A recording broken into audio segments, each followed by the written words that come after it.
এই ভিডিওটি একটি বৈদ্যুতিক হাই ভোল্টেজ গ্রিড উপকেন্দ্রের ভিডিও। এই ভিডিওটিতে দেখতে পাচ্ছেন একটি গ্রিড উপকেন্দ্রে হঠাৎ করে আগুন লেগে যায়। এটি একটি কন্ট্রোল রুমে আগুন লেগে যায়, একটি আন্ডারগ্রাউন্ড কেবল ফল্ট হয়ে ইনকামার সার্কিট ব্রেকার পুড়ে যায় এবং সেখানে ডিউটিরত একজন কোনো মতে দৌড়ে পালিয়ে জীবন রক্ষা করতে সক্ষম হয় আল্লাহর রহমতে। এখানে দেখতে পাচ্ছেন হঠাৎ করে বিস্ফোরণ হয়ে আগুন লেগে যায় এবং আগুন লাগার পরপরই দ্রুত আগুন কন্ট্রোল রুমের সব জায়গায় ছড়িয়ে যায় এবং সব ইকুইপমেন্টগুলো পুড়ে এভাবে নষ্ট হয়ে যায়।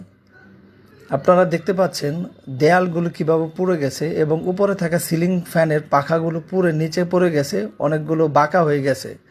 এভাবে হঠাৎ করে আগুন লেগে ফায়ার সার্ভিস আসতে আসতে সকল কিছু পুড়ে শেষ হয়ে যায়। একটি বৈদ্যুতিক কন্ট্রোল রুমে অনেকগুলো প্রোটেকশন থাকার পরেও যে কোনো সময় যে কোনো ধরনের ফল্ট হয়ে এভাবে আগুন লেগে যেতে পারে এবং প্রাণহানি ঘটতে পারে। এখানে দেখতে পাচ্ছেন এই কন্ট্রোল প্যানেলগুলো, এনার্জি মিটারগুলো কীভাবে পুরো ভস্মীভূত হয়ে গেছে এবং এখানে এক সেট ব্যাটারি রাখা ছিল, ব্যাটারি পুড়ে নষ্ট হয়ে গেছে।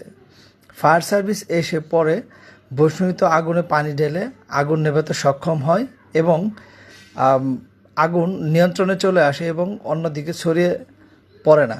এখানে অনেক ক্ষয়ক্ষতি হয়েছে।